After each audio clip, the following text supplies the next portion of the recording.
Bonjour à tous. Voici le rapport complet des 10 et 11 mai 2025 sur l'évolution de l'opération militaire spéciale russe. 2 journées marquées par de violents affrontements sur plusieurs fronts, des tensions diplomatiques et une annonce majeure de Moscou concernant d'éventuelles négociations.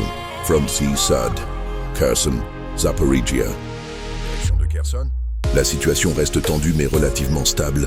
Des frappes de drones de reconnaissance et de l'artillerie ukrainienne ont visé la rive gauche du Dniepr. 37 munitions ont touché 9 villages. À Novaya Zbourievka, une ambulance a été détruite par un drone sans faire de victimes. Dans le secteur de Zaporizhia, près de Novodanilovka, les forces russes ont riposté à des violations du cessez-le-feu ukrainien. Kamenka, Dniprovskaya et Energodar ont été la cible de bombardements. Front Central, Ugledar, Pokrovski, Toretsk. Sur le front d'Ugledar, les combats se sont intensifiés autour de Komar et d'Otradny.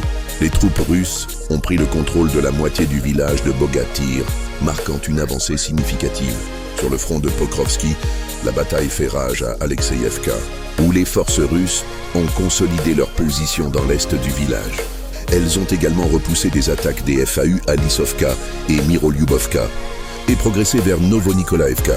Plus à l'est, dans la direction de Toretsk, les unités russes avancent dans le ravin entre Novaya Poltavka et Tarasovka, alignant leurs flancs jusqu'à Berezovka. Des combats sont aussi signalés à Alexandropol et Romanovka, où une progression de plus d'1 kilomètre a été enregistrée. Front de Chasovyar-Stupochki. À Chasovyar, l'ennemi a renforcé ses positions à Konstantinovka, mais les forces russes ont réussi à percer à Stupochki, capturant plusieurs soldats ukrainiens lors de l'assaut et du nettoyage des sous-sols.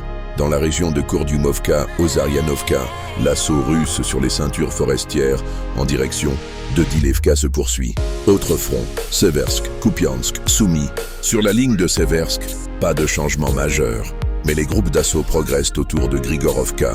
En direction de Kupiansk, toutes les tentatives ukrainiennes pour reprendre les villages de Dorochovka et Kondrachovka ont été repoussées. Plus au nord, depuis la région de Soumy, l'infanterie ukrainienne tente de percer la frontière dans la région de Koursk, notamment depuis Bessalovka, sans succès. Les combats se poursuivent à Tyotkino, où des unités d'intervention rapide russes sont arrivées. Défense aérienne et conflit généralisé. Moscou a été visé par une attaque massive de plus de 500 drones ukrainiens, tous interceptés. Les régions de Bryansk, Koursk, Belgorod, ainsi que les zones côtières de Crimée, subissent une pression constante. Ennemi noir, l'ennemi a mis en alerte ses drones navals Mbek. Les défenses côtières russes ont été renforcées en réponse. La guerre se poursuit intensément sur tous les fronts, sans interruption. Contexte politique et déclaration de Moscou. Dans la nuit du 10 au 11 mai, Moscou a exprimé sa volonté de négocier directement avec Kiev à Istanbul, sans conditions préalables. Mais la Russie dénonce de nombreuses violations du cessez-le-feu par l'Ukraine, notamment juste avant le jour de la victoire.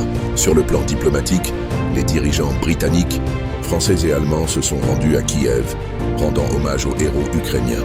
Moscou accuse ces gestes de soutenir indirectement l'idéologie néo-nazie.